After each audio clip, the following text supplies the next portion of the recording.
एक नहीं बल्कि कई सारे शैतान हैं। वो अपनी जान बचाने के लिए यहाँ से भागने लगी और सड़क पर पहुंच जाती है, जहाँ उसे देखकर एक आदमी अपनी गाड़ी रोक लेता है। वो जब बाहर आया तो एज़िल को चुप देखकर पूछता है कि आखिर तुम हो कौन और इतनी चुप क्यों हो, क्यों नहीं बोल रही हो। तब एज़िल उसे भी चुप रहने का इशारा करके गाड़ी में जाकर बैठ जाती है और आदमी उसे लेकर यहाँ से निकल जाता है। गाड़ी में भी वो एज़िल से पूछता है कि क्या तुम्हें भूख लगी है। एज़िल चुप रहती है क्योंकि वो किसी से बात नहीं करना चाहती, चुप रहना चाहती है। अब ये आदमी इस जगह का नहीं था तो अनजाने में वो गाड़ी का म्यूजिक तेज आवाज में लगा देता है, जो आवाज कल्ट के लोगों ने भी सुन ली थी, जो कुछ दूर जाने पर सामने आकर खड़े हो जाते हैं और उस आदमी को गोली मार देते हैं। इससे गाड़ी का बैलेंस बिगड़ने से एक्सीडेंट हो गया और वो एक पेड़ से जा टकराती है। आदमी मर गया लेकिन एज़िल जिंदा बच जाती है और वहाँ से भागने लगती है। एक आदमी उसे पकड़ लेता है, भागने ही नहीं दे रहा था, रोकने की कोशिश करता है लेकिन वो उससे लड़ती है। आदमी के पास गन थी जो छीनकर एज़िल उसे शूट करके वहाँ से आगे बढ़ जाती है। काफी दूर आने पर वो अपने दोस्त को देखती है जो जिंदा होता है, लेकिन उसकी दोस्त ने यहाँ एक पिंजरा लगाया हुआ था ताकि शैतान को पकड़ सके। लेकिन एज़िल का पाँव उस पिंजरे में फंस जाता है और वो पेड़ से उल्टा लटक जाती है। इसी वक्त कंट का एक आदमी वहाँ आ जाता है जो उन दोनों को मारना चाहता था ताकि इन्हें शैतान को दे सके। वो जब आगे बढ़ता है तो एज़िल उसे पकड़कर गिरा देती है,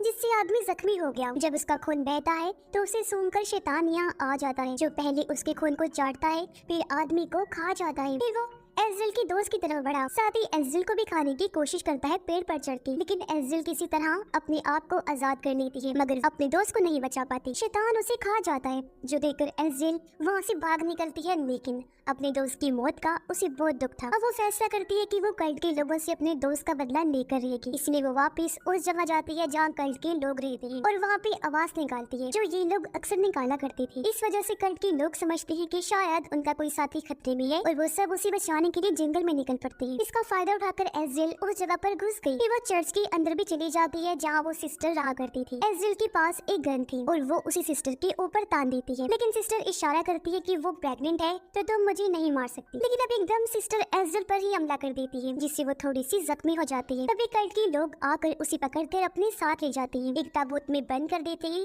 ताबूत को मिट्टी में गाड़ कर उसे जिंदा ही दफन कर दिया जाता है। इस वजह से वो काफी घबरा गई। एज़िल को लगता है कि वो अब वहाँ से नहीं निकल सकती, बुरी तरह यहाँ फंस गई है, बाहर निकलने का कोई रास्ता भी नहीं है। लेकिन तभी उसने देखा कि जहाँ मैं बंद हूँ उसके साथ में एक सुरंग भी है। बड़ी मुसीबत की बात तो ये थी कि वहाँ शैतान रहते हैं। एज़िल को और भी डर लगने लगता है, लेकिन फिर भी वो सुरंग के रास्ते से निकलने की कोशिश करती है। यहाँ काफी अंधेरा था, लैंटर्न लेकर वो आगे बढ़ी और उसे पता चलता है कि यहाँ रहने वाले शैतानों ने मुझे देख लिया है और उसके पीछे बढ़ जाते हैं वो, इसलिए वो वापस भागकर उसी ताबूत में चली जाती है। पर तभी एक शैतान ठीक एज़िल के ऊपर आ जाता है। वो उसके खून को सूंघता तो है लेकिन उसे कुछ करता नहीं, छोड़ देता है, क्योंकि एज़िल के हाथ पे उस प्रेग्नेंट सिस्टर का खून लगा हुआ था। इससे शैतान को ये लगा कि यही वो प्रेग्नेंट औरत है जो हमारे बच्चे को जन्म देने वाली है, इन्हीं शैतान के बच्चे को। इसलिए कोई भी शैतान एज़िल को कुछ नहीं कहता और इस तरह उसकी जान बच जाती है। फिर कल्ट के सभी लोग अपने अपने टेंट्स में वापस आ जाते हैं। एज़िल भी उसी सुरंग के रास्ते एक टेंट से निकलकर बाहर आ जाती है, क्योंकि सुरंग का रास्ता एक टेंट से बाहर निकलता था जहाँ से वो बाहर आ गई थी। अब हम सिस्टर को देखते हैं जो अभी तक चर्च में थी और अपने पेट के जख्मों को साफ कर रही होती है। पर तभी यहाँ पर जोसेफाइन आ गई जो उसकी मदद करती है, लेकिन तभी उन्हें पता चलता है कि बाहर किसी टेंट में आग लग गई है। जो टेंट वो था इसमें जोसेफाइन की मॉम थी। देखते ही देखते ये आग दूसरी टेंट्स तक भी फैल जाती है,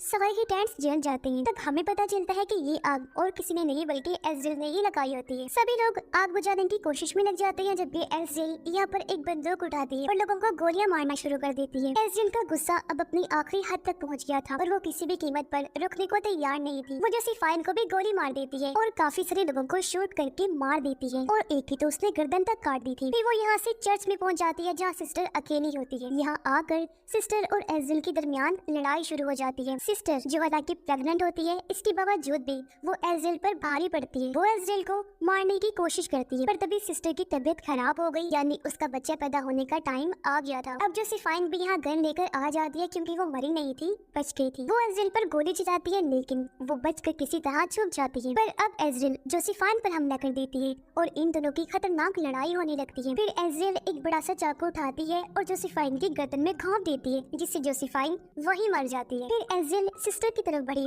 सिस्टर ने अपने बच्चे को पैदा कर दिया होता है, लेकिन वो इससे बहुत ज्यादा खौफजदा हो गई। उसे बच्चे से डर लग रहा था। वो अब खुद एक चाकू उठाती है और अपना गला काट लेती है, जिससे उसकी वहीं पर मौत हो जाती है। एज़िल उस बच्चे को देखने के लिए आगे बढ़ी। वो बच्चे को अपने हाथ में उठाती है। अब तभी वहाँ पर बहुत सारे शैतान आ जाते हैं। साथ ही हम इस बच्चे का चेहरा देखते हैं, जो इंसानी बच्चा नहीं था बल्कि किसी बकरी की तरह लग रहा था। बहुत ज्यादा भयानक रूप था उसका। अब वो सारे शैतान एज़िल के सामने आ गए, लेकिन उसे कुछ भी नहीं कहते, क्योंकि उन्हें ये लगता है कि ये बच्चा उनका मसीहा है और एज़िल इस मसीहा की माँ है, तो हम इसे कुछ भी नहीं कह सकते। सब शैतान ये देखकर काफी खुश हो जाते हैं और वो उसके सामने झुक जाते हैं, जिसे एज़िल को इस टाइम ये एहसास हो रहा था कि मैं इनके लिए कितनी अहम हूँ, क्योंकि उन शैतानों का मसीहा मेरी गोद में है और वो इसे मेरा बच्चा समझ रहे हैं, मुझे इसकी माँ समझ रहे हैं। वो बड़े गौर से बच्चे को देख रही होती है, क्योंकि वो सोच रही थी कि एक तरह से इस बच्चे के जरिए मेरे पास पावर आ गई है, जो अब मैं इंजॉय करूंगी इन शैतानों पर हुकूमत करके, इन पे कब्जा करके। वो जो पहले एज़िल को मारना चाहते थे,